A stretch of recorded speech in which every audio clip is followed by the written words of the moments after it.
नमस्कार, स्वागत है आप सभी का हमारे खास बुलेटिन में और मैं हूं आपके साथ किरण।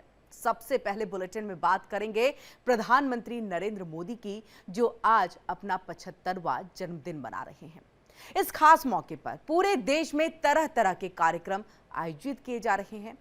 वहीं दूसरी खबर में बात होगी देहरादून की, जहां बादल फटने से तबाही का मंजर देखने को मिला, जिसमें कई लोगों की मौत हो गई और वहीं कई लोग घायल भी हो गए।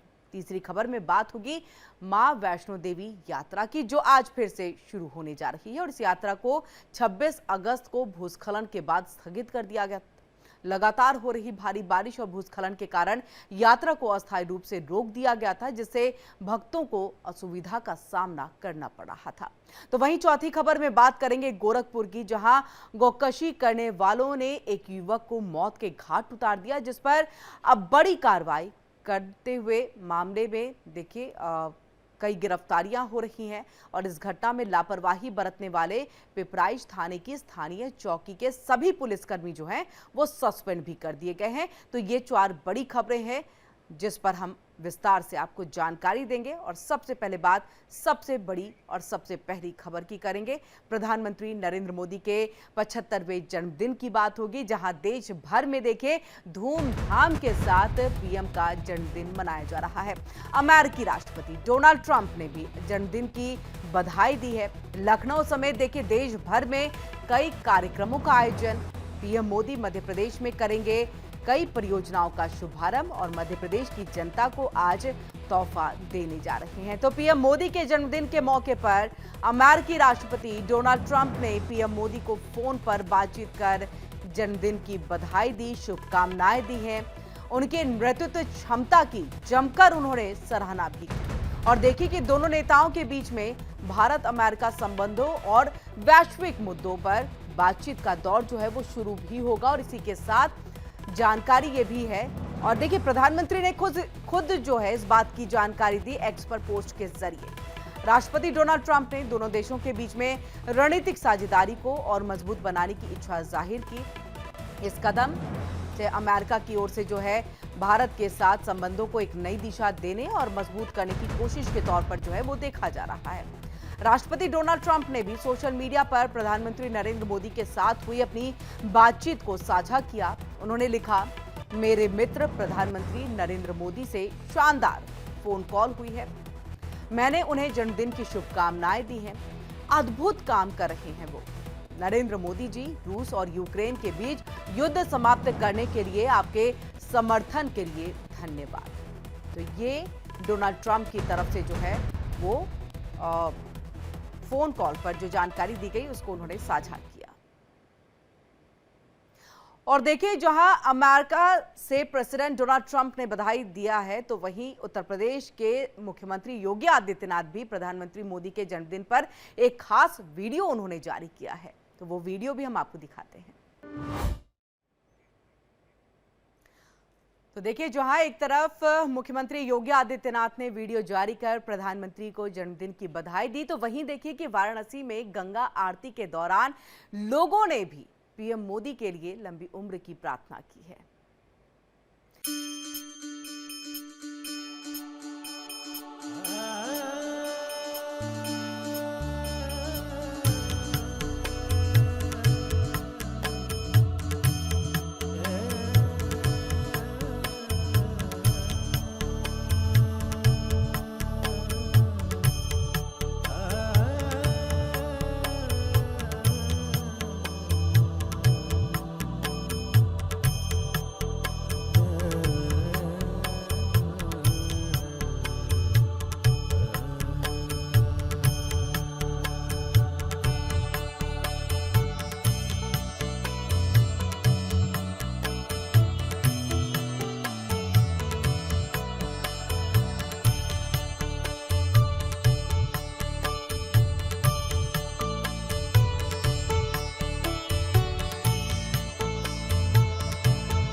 और आइए अब आपको ओडिशा के पुरी लिए चलते हैं, जहां पर सैंड आर्टिस्ट सुदर्शन पटनायक ने प्रधानमंत्री नरेंद्र मोदी के 75वें जन्मदिन के अवसर पर बहुत ही खूबसूरत कलाकृति बना करके उन्हें जन्मदिन की बधाई दी है।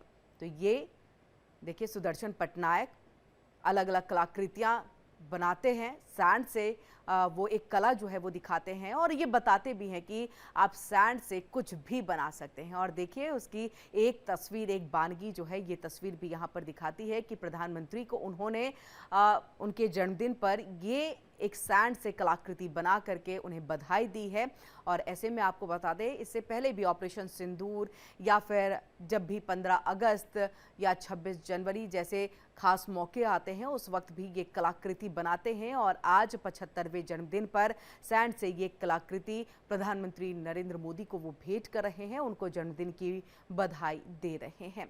और वहीं जो दूसरी तस्वीर है, देखिए, आज का दिन बहुत ही सभी को जो है हर्षोल्लास के साथ भरता है। और देखिए कि किस तरह से जन्मोत्सव की बधाई देते हुए भारत का एक मानचित्र जो है वो यहाँ पर बनाया गया और जन्मोत्सव लिखा गया है बीच में। और साथ में जो बच्चे हैं, जो बड़े हैं, युवा हैं, वो सब यहाँ पर गरबा करते हुए जो है उनको बधाई दे रहे हैं। और देखिए, नमो उत्सव है ये, और एक तरह से प्रधानमंत्री के जन्मोत्सव को जो है उत्सव की तरह मनाया जा रहा है, हर्षोल्लास की तरह, जो एक त्योहार की तरह जो है उसे मनाया जा रहा है यहाँ पर।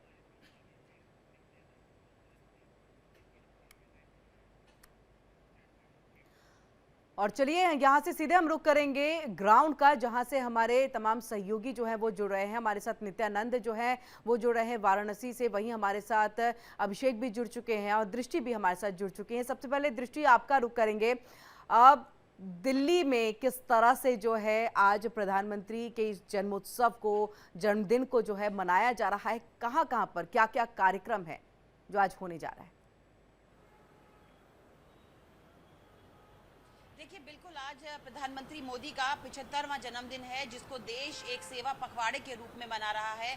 और कह सकते हैं कि 17 से लेकर के 2 अक्टूबर तक, यानी कि गांधी और शास्त्री जी की जयंती तक ये सेवा पखवाड़ा चलेगा। और इस सेवा पखवाड़े को एक तरीके से कहा जा सकता है कि पूरी तरीके से हम इस पखवाड़े को एक शिविर में हम देखेंगे, जिसमें कि स्वास्थ्य शिविर में प्रधानमंत्री मोदी हमेशा ये कहते थे कि जिसका स्वास्थ्य अच्छा है वही अपनी जिंदगी को अच्छे से जी सकता है। तो माताओं बहनों, नारी सेवा, सशक्तिकरण, इसको लेकर के, और मोदी शिविर, मोदी मैराथन, विकास कार्य, कौशल विकास, इन सब को लेकर के विभिन्न सेवा के शिविर लगाए जाएंगे। जितने भी दिल्ली में सरकारी अस्पताल है, उन सब में निःशुल्क गरीबों और महिलाओं के लिए निःशुल्क शिविर लगेंगे। इवन इंडिया गेट पर भी इस तरह के स्वास्थ्य शिविर का आयोजन किया जा रहा है। जगह जगह प्रधानमंत्री मोदी के नाम पर जितने भी नेता हैं वो सब लोग मिलकर के, और आम जनता है, उनको शुभकामनाएं तो दे ही रहे हैं। साथ ही मंदिरों में पूजा अर्चना कर रहे हैं कि उनका स्वास्थ्य अच्छा हो और वो दीर्घायु हो। इसके साथ ही जगह जगह पर मैराथन भी आयोजित की जा रही हैं। और आज वोकल फॉर लोकल का भी एक नारा दिया जा रहा है, जिसमें कि हम पूरे देश भर में जितने भी बीजेपी शासित राज्य हैं उन सब में स्वदेशी अपनाएं। इस काम को लेकर के नेता लोग आगे बढ़ रहे हैं और सभी लोग आगे बढ़ रहे हैं। उनका ये कहना है कि हमें स्वदेशी को अपनाना चाहिए। इसके साथ ही प्रधानमंत्री मोदी के जन्मदिन पर कई तरीके से इसको सेवा पखवाड़े के रूप में मनाया जा रहा है। जी बिल्कुल, यहाँ से सीधे हम लखनऊ अभिषेक का रुख कर लेते हैं। अभिषेक, देखिए, प्रधानमंत्री ने जो सोचा, जो एक तरह से अपना एक सपना बनाया, उनका ड्रीम प्रोजेक्ट है स्वदेशी को लेकर के, उनका ड्रीम प्रोजेक्ट है कि सब कोई स्वस्थ रहे, उनका ड्रीम प्रोजेक्ट है स्वच्छता को लेकर के। लखनऊ से आज कैसी तस्वीर है? देखिए, आज पूरा दिन प्रधानमंत्री नरेंद्र मोदी के नाम ही रहने वाला है। जैसे कि स्वच्छता सेवा पखवाड़ा पूरा चलाया जा रहा भाजपा की तरफ से। आज यानी 17 सितंबर से लेकर के 2 अक्टूबर तक ये लगातार भाजपा हर एक दिन एक कार्यक्रम करती रहेगी। इसमें ब्लड डोनेशन कैंप है, अस्पतालों में साफ सफाई है, लोगों को जो ज़रूरतमंद है उनको ज़रूरी चीज़ों का वितरण करना है। तो ये पूरा 2 अक्टूबर तक लगातार ये चलना है। क्योंकि आज प्रधानमंत्री नरेंद्र मोदी का 75वां जन्मदिवस है, तो ऐसे में उत्तर प्रदेश में बेहद खास तैयारियां की गई हैं।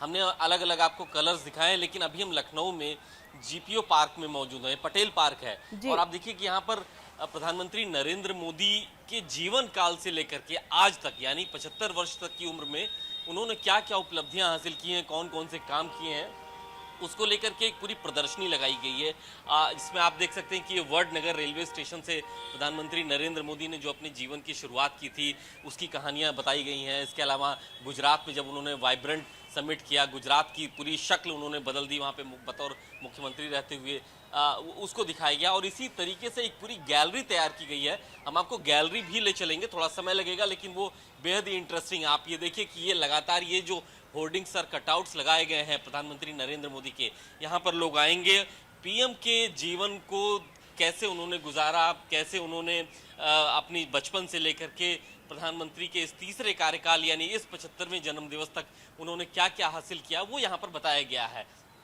वीरता से विजय, आप ये देखिए एक होर्डिंग ये है कि कैसे प्रधानमंत्री ने अपनी आर्म फोर्सेस को वो शक्ति दी है। अभी ऑपरेशन सिंदूर चल रहा है, इस बात को भी जिक्र किया गया है, यहाँ पर बताया गया है। साथ ही साथ यहाँ पे थोड़ी देर में अभी मुख्यमंत्री योगी आदित्यनाथ आएंगे, इस प्रदर्शनी का उद्घाटन करेंगे। और आप देखिए कि इस गैलरी से होते हुए जहाँ पर प्रधानमंत्री नरेंद्र मोदी के जीवन काल से जुड़े हुए तमाम चीज़ों को, स्केचेस को, उपलब्धियों को, ये फीता यहाँ पर लगाया गया है। ये इसका बाकायदा इसका उद्घाटन होगा और यहाँ पर मुख्यमंत्री योगी आदित्यनाथ सेवा पखवाड़े की ये शुरुआत करेंगे। आपको एक तस्वीर बस हम यहीं से आपको दिखाते हैं क्योंकि अभी इस सेक्शन, इस गैलरी का उद्घाटन हो रहा है।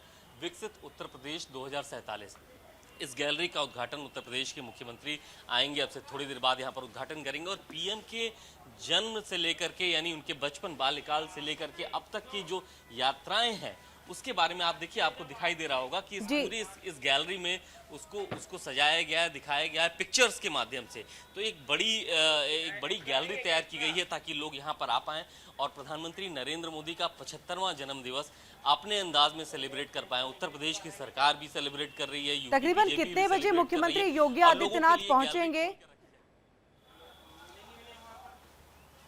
देखिए यहाँ पर 11 बजे उत्तर प्रदेश के मुख्यमंत्री पहुंचेंगे इस गैलरी में, यहाँ पर इस गैलरी का उद्घाटन करेंगे और यहाँ पर एक ब्रीफिंग प्रेस से संबोधित करेंगे। यहाँ पे भाजपा के कार्यकर्ताओं को भी संबोधित करेंगे। केशव प्रसाद मौर्य, ब्रजेश पाठक जो कि उप मुख्यमंत्री हैं वो भी यहाँ पर मौजूद रहेंगे। तो ये गैलरी बेहद खास तरीके से सजाई गई है और यहाँ पर आपको आकर के लगेगा भी कि प्रधानमंत्री नरेंद्र मोदी की जो कहानियां हमने पढ़ी हैं, सुनी है गुजरात से लेके यहाँ तक, वो सब पिक्चर्स के माध्यम से यहाँ पर आई हैं। आप ये देखिए कि जो बड़ी बिल्कुल अभिषेक, यहाँ से एक संदेश उन लोगों को जो ये सोचते हैं कि मैं तो सिर्फ चाय बेचता हूँ या मैं तो बहुत छोटे मोटे काम करता हूँ, मैं क्या प्रधानमंत्री या फिर देश की बागडोर को संभाल पाऊंगा, वो साफ संदेश इस गैलरी के माध्यम से जो है लोगों तक पहुंचाने की कोशिश होगी। हम आपके पास अभिषेक रुक करेंगे, नित्यानंद भी हमारे साथ जुड़ चुके हैं और वहीं प्रदीप भी हमारे साथ जो है कुछ देर में जुड़ेंगे, उनके पास भी हम चलेंगे। लेकिन उससे पहले नित्यानंद, आपका रुख करते हुए वाराणसी से आपने बेहद ही खूबसूरत तस्वीर जो है वो हमारे दर्शकों तक पहुंचाई, जहां पर देखिए आरती के साथ जो है प्रधानमंत्री के लंबी उम्र की कामना की गई, और बाकी क्या तस्वीर है? जी देखिए, प्रधानमंत्री नरेंद्र मोदी का ये 75वां जन्म दिवस है जिसको लेकर के पूरे देश में उत्साह मनाया जा रहा है।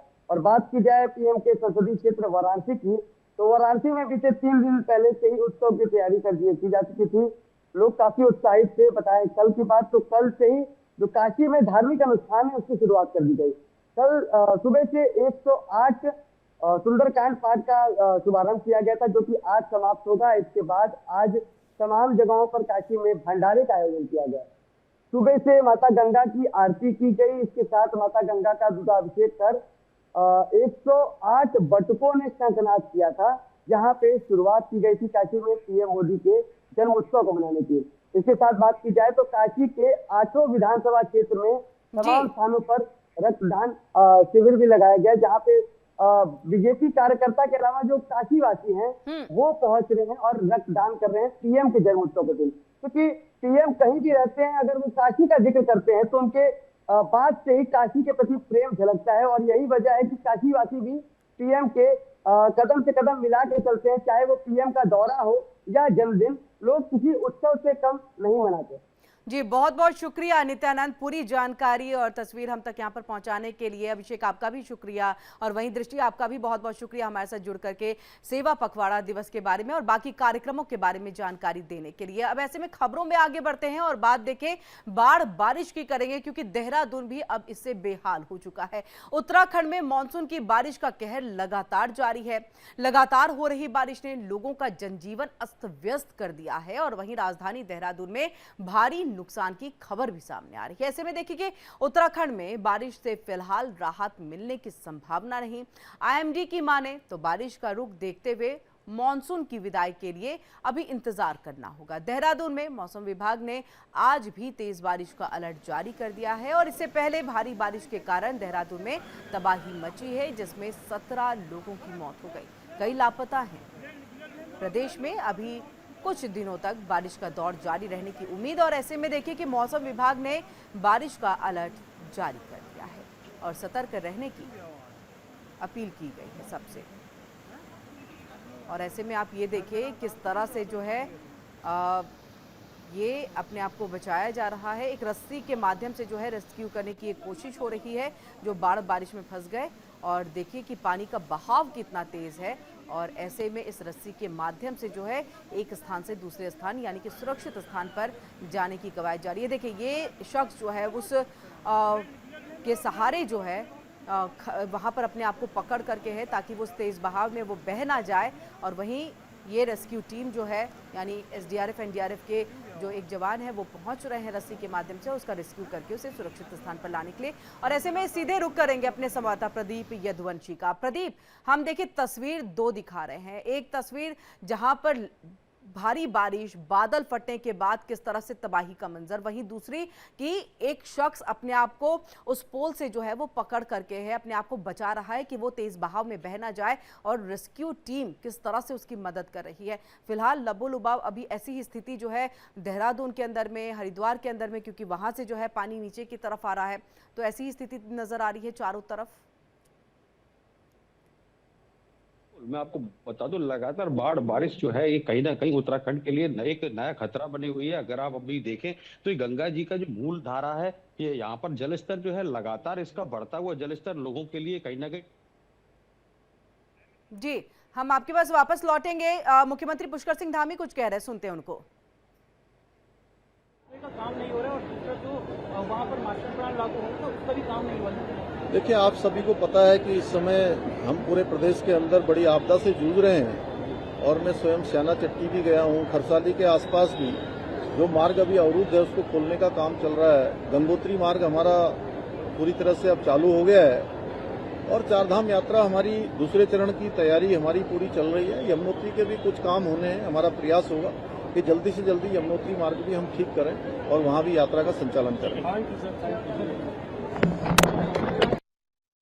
धामी को सुना बाढ़ बारिश पे ही बात करते हुए किस तरह से मार्गों को खोला जा रहा है। सीधे एक बार फिर से हम प्रदीप का रुख कर लेते हैं। प्रदीप, मुख्यमंत्री पुष्कर सिंह धामी ने कहा मार्गों को खोलने का कार्य जो है वो किया जा रहा है, और ऐसे में रेस्क्यू ऑपरेशन भी उतने ही तेजी के साथ युद्ध स्तर पर।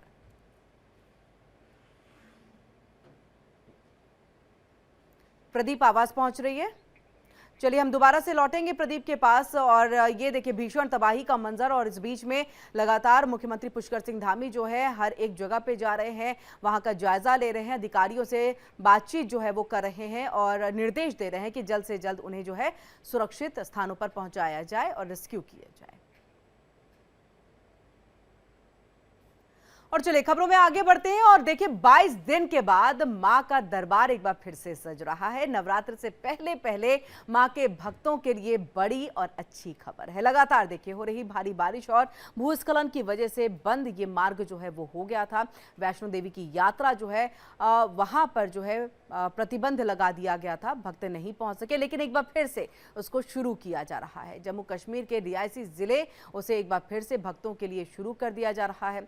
श्री माता वैष्णो देवी श्राइन बोर्ड ने ट्वीट करके ये जानकारी दी है और साथ ही देखिए भक्तों से अनुरोध भी किया जा रहा है कि वे आधिकारिक संचार चैनलों के जो माध्यम से है अपडेट लेते रहें और उस अपडेट के जरिए ही वो यहाँ पर पहुंचे ताकि उन्हें किसी तरह की दिक्कत या परेशानी का सामना ना करना पड़े। और ऐसे में यात्रा 14 सितंबर से शुरू होने वाली थी, लेकिन बाढ़ बारिश की वजह से नहीं हो पाई। सीधे रमन का रुख करेंगे। रमन, 14 सितंबर से यात्रा शुरू होने वाली थी, नहीं हो पाई, लेकिन एक बार फिर से ये एक अच्छी खबर भक्तों के लिए कि आज से इसकी शुरुआत।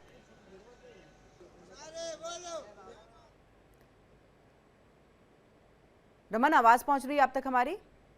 चलिए हम रमन का रुख करेंगे। जी कंटिन्यू करिएगा रमन।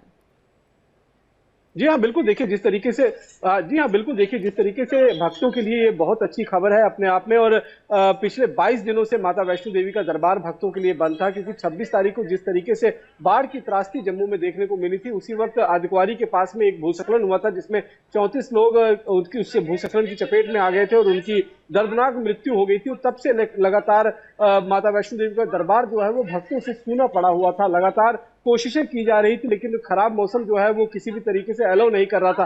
14 तारीख को यानी कि पिछले रविवार को भी यात्रा खोलने की घोषणा की गई थी, लेकिन देर रात दोबारा से जिस तरीके से बारिश की शुरुआत हुई, उससे एक बार फिर यात्रा को जो है वो स्थगित करना पड़ा। अब आज सुबह 6 बजे से जो है वो यात्रियों को ताराकोट मार्ग, जो वैकल्पिक रास्ता है, उस मार्ग से भवन तक जाने की इजाजत दे दी गई है, जिससे निश्चित रूप में माता के जो भक्त है उन्होंने राहत की सांस ली है, क्योंकि 22 तारीख से नवरात्रों की शुरुआत हो रही है। ऐसे में बहुत सारी तैयारियां जो है वो माता रानी के भवन में करनी होती हैं, तो उन तैयारियों को भी जोर मिलेगा और निश्चित रूप में माता रानी के भक्त जो हैं वो काफी प्रसन्न नजर आ रहे हैं। बिल्कुल मां के दर्शन कर पाएंगे और वैकल्पिक मार्ग यहाँ पर चुना गया है। बहुत बहुत शुक्रिया रमन, पूरी जानकारी हम तक यहाँ पर पहुंचाने के लिए। और माता के भक्तों के लिए ये एक अच्छी खबर